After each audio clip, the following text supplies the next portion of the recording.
And we are streaming. Yay. Okay, we've got this now. Hello. Hello, hello, hello. Hi, Rafi. Nice to have you here. For those of you who don't know me, I'm Diana Lockett. I'm Canada's only realignment coach. And I am an author, international best-selling author, ×3.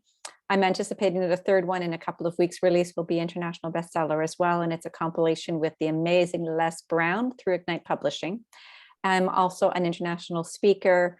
I am a transformational coach and I'm a communication consultant. And I'm super happy today to introduce you to Rafi Ilasorio. I said that right, correct? Great. Yes. Rafi comes to us from the Philippines and is the author of a new published book. He and I met a couple of times over Messenger through his aunt, who's been a student of mine for, I guess, maybe 6 or so years. And she's just always speaks so highly of Rafi, and as well as some of the challenges that he's gone through. And when I found out he wrote this book, I connected with him last week. I said, let's have a chat. And so here we are. We're going to talk about his book. We're going to talk about his journey to his book. And I want you guys to send him lots of love. If you're on Facebook watching this live, just send us an emoji. Let us know you're there. We know Facebook has glitched today on October 4th, but I think it's up and running now. You can send us an emoji. Let us know you're there. If you have a question to Rafi, pop it into Facebook and I'll be monitoring that and answer any questions. So for now, welcome, Rafi. Yeah. Hello. So you're coming to us from the Philippines. Yep. And we did a mock prep for this interview, which really just means that Diana forgot to hit record. So we're doing it again. Yeah. But when we were doing that, Rafi, you told us a little bit about what's going on in the Philippines. Can you tell us about that? Oh yeah. Well, I mean, we have one of the longest lockdowns here in the Philippines. In fact, we're almost going to change our precedents. We're still on lockdown, which means no face-to-face. For how long now? Almost 2 years. We're gonna get that anniversary again on March. So you've had no break in the lockdowns. No. That's really hard. The closest we got was general community quarantine, and that only opened up the malls. That didn't open up any of the schools or public services. That's really difficult. And I'm curious, what has been people's general mental health and well-being throughout this time for you guys? Then one of the best ways to see how my generation or the younger generation are coping is to go on Twitter, just look for a hashtag that they're connected to, and you'll see instantly how they're complaining, how they're already burnt out and they just want to give up on it. Some of them even want to take a break. Some even are protesting for academic breaks because there's no more work-life balance. It's a 24/7 study work thing here in the Philippines now. Yeah. What are some of the hashtags that you know? Hashtag study break now. Hashtag protect the pharmacist. I think one of the main issues that happened lately was that they wanted to host the pharmacy licensure exams, and then the Philippine Doctors Association, I think they started making a hashtag to protect the new doctors because they can't just push people to do that. There was so much going on the Twitter space. It's amazing. Yeah, it becomes a really strong activist platform for change, right? And yeah, I mean, goodness knows, we are just change is the only thing that's constant right now. And I pray for everyone. I pray for you guys in the Philippines. I pray for us in Canada, where we have numbers increasing again, depending on where. I pray that we can all get through. I know we will all get through this, and I pray we all get through this with our health and our mental well-being intact, because it has been very difficult. So I just want to acknowledge that. Let's take a deep breath together, because that's a lot to start with. Yeah, it is. And let's get into the reason for our conversation. This book that you've just recently published. Love the title. Yes. The title totally spoke to me. And it's right away I went to Amazon and I downloaded a free Kindle, which is just super generous that you can get a free Kindle right now. And the name of the book is Love and Other Complications. Yeah. So tell us about the book first, and then you can tell us about the author change, the author name. So tell us about the book. All right.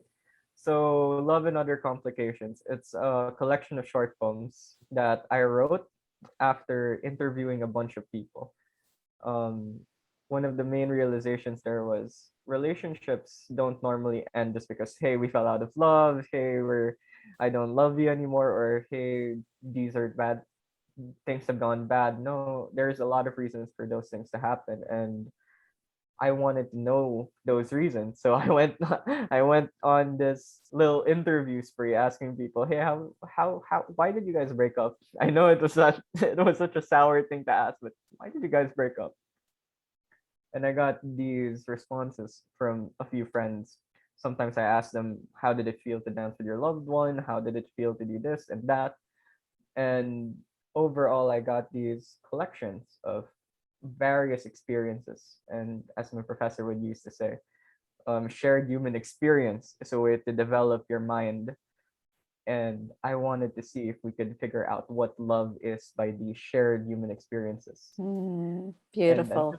yeah, And until not now, it's just not right. develop your, sorry, not just develop your mind, but develop your heart, right? Because we get to learn, we get to get imprints of what are some really great things about love and relationships, and what are some things that maybe are not so great, but we've been doing them because we didn't know any differently.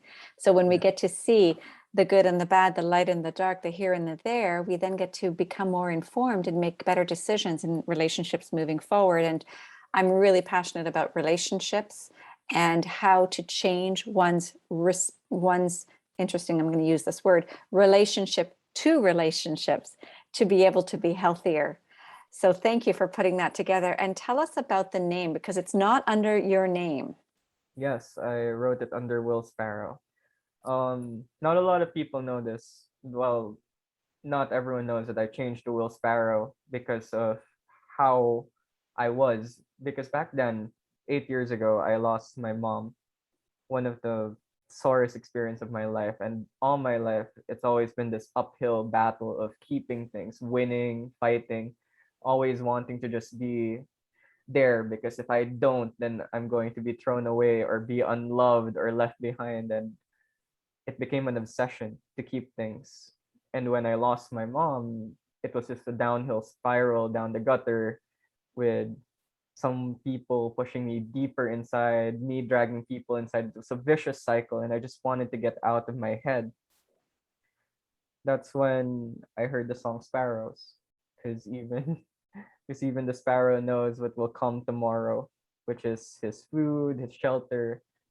And I wanted that. I wanted to be able to fly. I wanted to help people fly. So I said, you know what? I can write. I can leave behind my name for a bit. And what I'm going to do is I'm going to keep writing anonymously, supposedly, and say, hey, anyone can be Sparrow. Anyone can grow those wings. Anyone can get out of the gutter. Anyone can fly up there, and anyone can be free as long as they're willing to just push a bit forward. Hmm. And that's the story behind the Sparrow name. And until now, it's one of the things that I hold true, to have the will of a sparrow. Hmm. Yeah.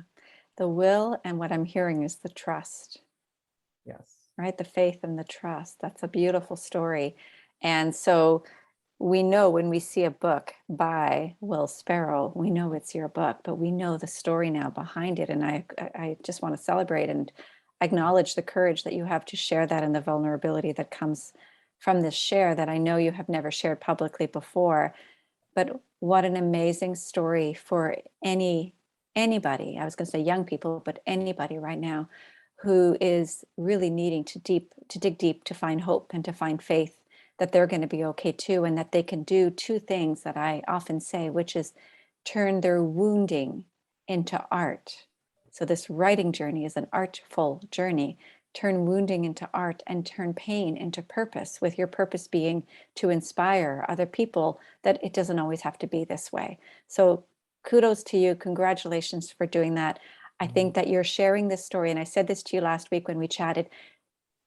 You're sharing the reason behind the avatar that you've written under, Will Sparrow.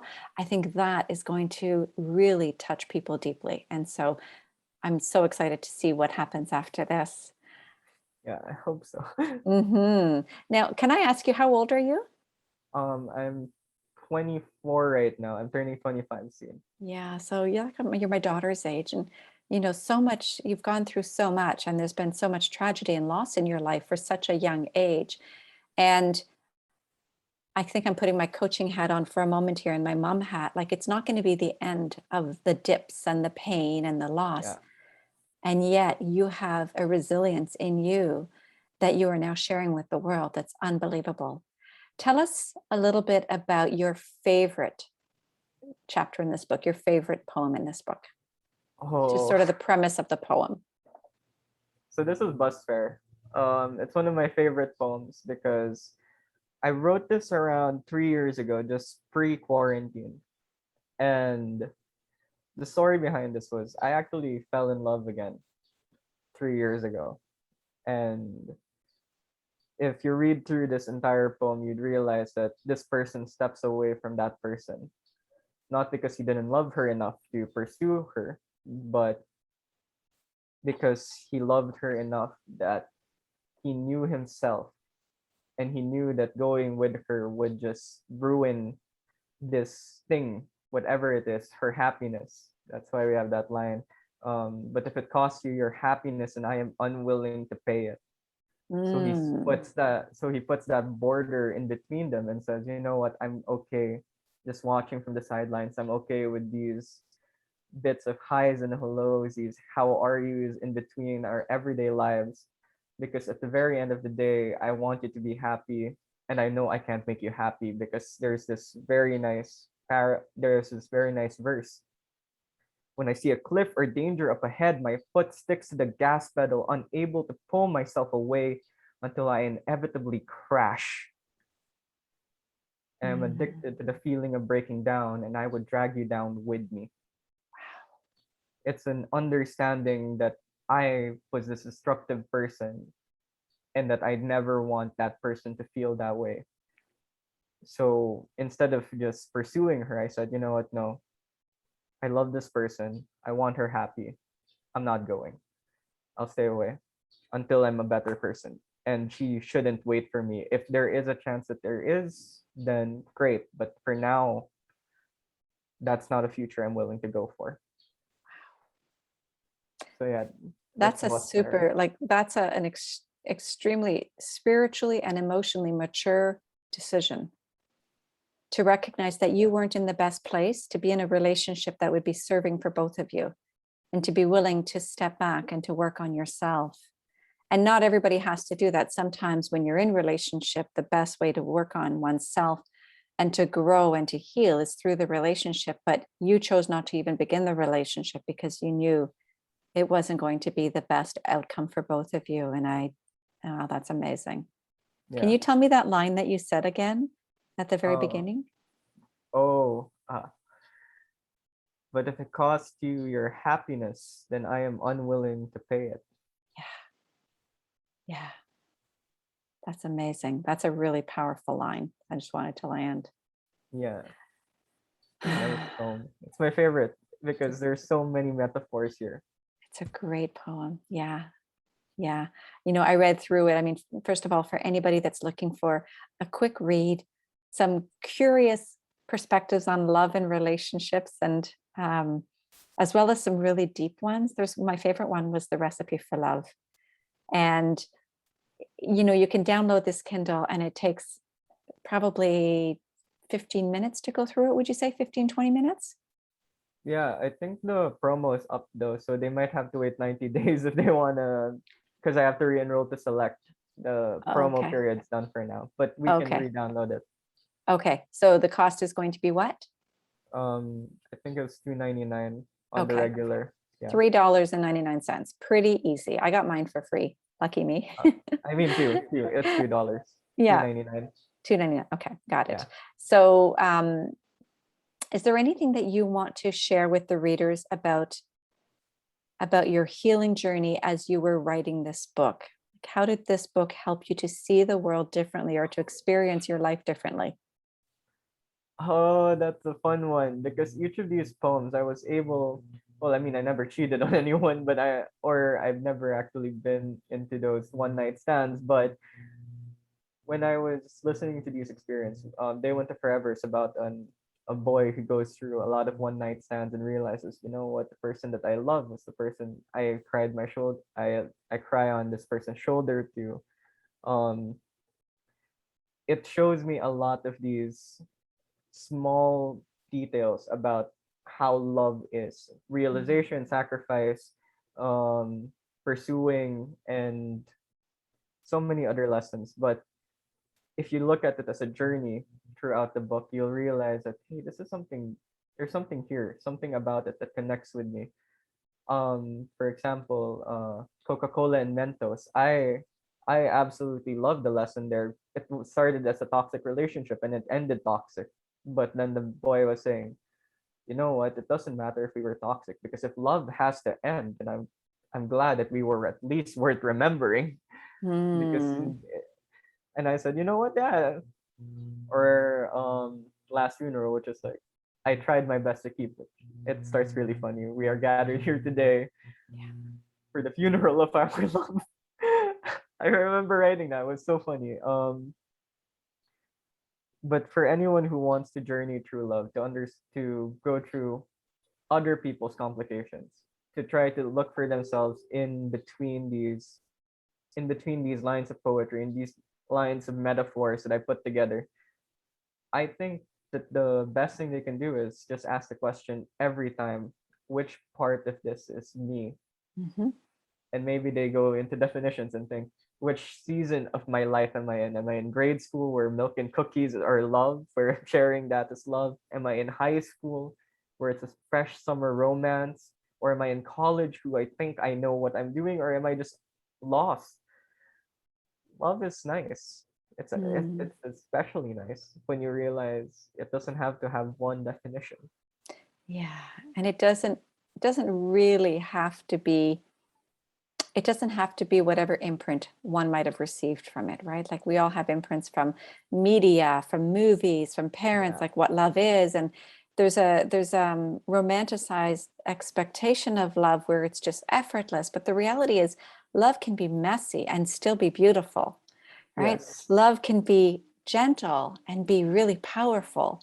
So I love that you've brought all these different perspectives together. And by the way, your aunt is watching now if you want to say hi to her. Hello. I love that you brought the complexity of it, and yet there's a simplicity in the complexity of love. My son woke me up a few months ago, and this is the story that's getting published in Ignite Publishings in a couple Yeah. of weeks. And my story is called "There is Harvest the Gold in the Grief." And it starts with three questions my son asked me, but at 1:30 in the morning on a cold Mhm. April evening. He asked me three questions. I'm not going to say them all here and I'm not going to answer them because you have to read Yeah. my book to get that. Yeah, yeah. But the one question he did ask me was, why are we here? And I was able to respond so confidently and unapologetically, son, we're here to love. We're here to love. And we don't all know what that is supposed to look like. So you've given some beautiful information for your readers to get an imprint, a different perspective, a consideration, like you said, to see themselves between the words and to see where can I relate to that, or where is that not what I want to be, and how does this inform me, and how do I get to create my own meaning of love, which is really just living. Love and living to me are the same. We have a choice and we can bring them together, but how do I do that through these beautiful words that you've written? So thank you so much for writing that book. Thank you. I know this is not your only book. Can you tell us what's coming for you? Oh, it might not be for my current audience if they enjoy poetry, but I am writing a fantasy adventure novel called Witherfall. This Can you say it one, again? Is it Witherful? Wither. Witherfall. Okay. It comes from the Welsh word witrefel, which means to rebel. Ooh. And it's an amazing book, actually. We've been going through it quite a bit. It's been in the works for 5 years, I think. I've been working, yeah, on and off since I had school and internships. But Witherfall is this really nice adventure story of how this boy who loses his parents at the age of 9 starts pushing his way forward despite the many things that are crushing him. It's a magic book, so there will be magic, there will be mystery. There is hope that he will find his parents. And the funny thing is, I won't spoil too much because I do not want to spoil the main twist of this plot. But the main story is basically, despite how the world is trying to crush you, despite how people are trying to destroy who you are, it's to just be unapologetic about yourself, unapologetic about what you believe in, about what you love. Although I hope that people are apologetic about certain things which are bad for their communities, but be unapologetic about who you are, your sexual identity, your your sexual identity. That's one thing to be very unapologetic about. I myself am asexual and many other things like that. And to push forward and show the world, hey, I belong in this world too. Yeah. And And be I'm going, unapologetically you about your age, how you look, what you yeah, desire and long for in your life. Like I yeah, always say, you are a one of a kind, limited edition. There will never be another yeah, you on this planet. And so don't waste your time being someone else. Be beautiful. Be you. yeah. Right? Amazing. And I hear the theme of a little bit about self-love and acceptance through that story. So you might find that it does attract some of the same readers as your poetry book, which, when I read your poetry book, it truly is for all age readers. Yeah, I try to I try not to curse or put anything too bad because I really want the kids to grow up Yeah. in a world of stories. Yeah. Yeah, I could see that. Well, I'm really excited to be part of your author journey, to be here at the beginning and to see where you're going to take it and how incredible you create magic through your words on the pages. And it's a beautiful book, Love and Other Complications. Is there anything else you'd like to share with anyone listening before we sign Um, off? Nothing much really. If you guys follow me on Twitter, you can see a glimpse of Witherfall. That's about it. What's your name on Twitter? WA Sparrow 15. That's my tag. Okay, WA Sparrow 15. We'll put that in the notes of this. And then your next book is getting released in November. Yeah, sometime around November. I'll be releasing the teaser pretty soon. Okay, And wonderful. it'll be fun. And I'll put the Amazon link in the first comments bar of this. I'll put the Amazon link in. I think we're frozen. It's probably on my end. I'm going to keep talking. I'll put the Amazon link in to get the download Kindle version or the actual soft cover of the book in the notes and the comments of this post as well. So people can go and hopefully purchase as much as possible. And I'm going to give the listeners a little tip. If you're going to download a book, and especially if it's a new, budding, motivated young author who has really made a conscious decision to turn his pain into purpose and his wounding into art, please leave a review, because Amazon looks at downloads as well as your purchases, as well as reviews, to be able to bring a book into an international best-selling status or some kind of best-selling status. So go ahead, leave a review, even if it's just like click those 5 stars, or if you want to leave a comment. Rafi, you're going to go on and read all those comments, right? Oh, of course. Yeah. I actually thank everyone on my Twitter when it was a 10 Excellent. downloads. Yeah. Excellent. Yes. Wonderful. So thank you so much for being here today. I know it's early. It's like 7 a.m. or 7:30 now in the Philippines. Yeah. And I really appreciate it. I can't wait to follow your journey. And I thank your aunt for introducing us. I think that was amazing that we made this connection, and we'll continue to connect. So take care. Thank you, everybody, for listening. And until we meet again, have a wonderful life. Be safe, stay open to love, and just enjoy the journey. Yes. Take care, Thank you so everybody. much. Take care, everyone.